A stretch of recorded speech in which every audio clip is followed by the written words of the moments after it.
빌립보서 2장 5절. 자녀들은 부모를 닮게 돼 있죠.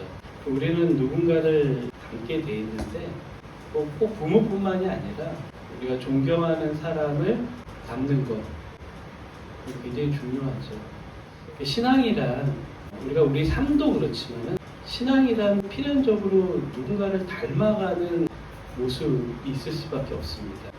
근데 그런 어떤 말투나 외형적인 것이 아니라 사실 중요한 건 그의 어떤 성품이나 인격을 닮아가야 하는 거죠. 삶의 모습, 어떤 가치관, 삶에 대한 태도를 닮아가야 되는데 우리는 예수님을 닮아가는 사람들이잖아요. 여러분 예수님 닮았나요? 예수님을 그동안 수십 년 생각하고 봐왔을 텐데 예수님 닮았나요? 우리가 누군가를 이게 닮으려면은 자주 만나야 하죠. 그래서 좋은 어떤 우리가 영향을 받잖아요. 안 좋은 영향도 받을 수 있어요. 좋지 않은 사람을 만나면 안 좋은 영향을 받죠.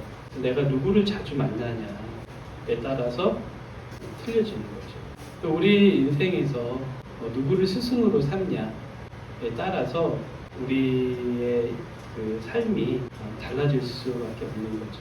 제자는 스승을 닮아갈 수밖에 없습니다. 성도의 다른 이름은 제자라는 거예요. 예수님의 제자라는 거예요. 제자는 스승을 따라가는 사람이죠. 스승을 존경할 수밖에 없고 스승을 닮아갈 수밖에 없는 거죠.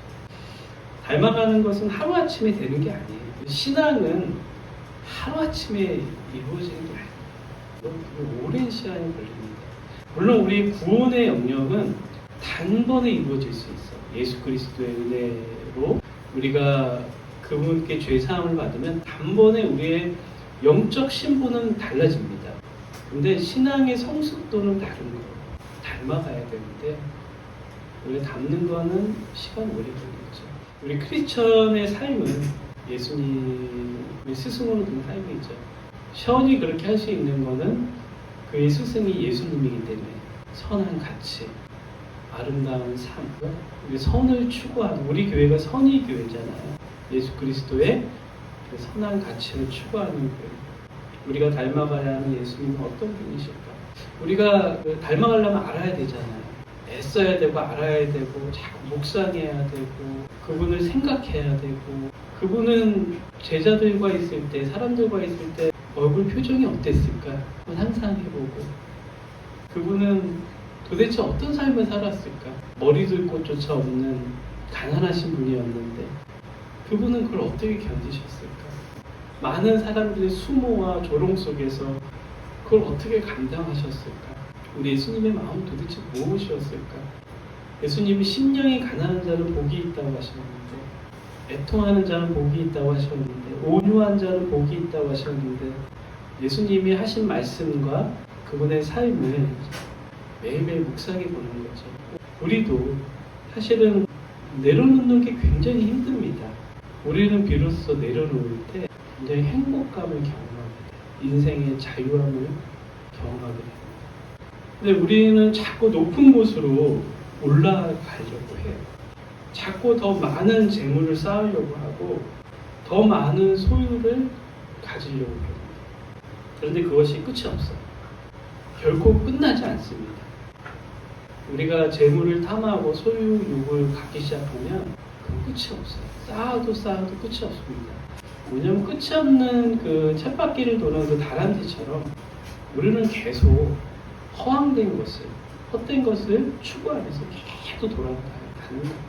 우리가 뭔가 소유됐을 때 행복하고 좋을 수 있죠. 근데 그게 계속 갑니까? 얼마나 볼까요? 아무리 좋은 옷을 사도 그때뿐이에요. 한때의 만족과 쾌락과 즐거움을 위해서 자신의 인생을 계속 그렇게 살아갑니다. 인생의 비극은 자신의 인생을 자신이 지고 있을 때 오는 거예요. 세상은 인생의 주인이 너라고 얘기를 합니다. 그렇기 때문에 네 마음대로 선택할 수 있다고 얘기를 해요.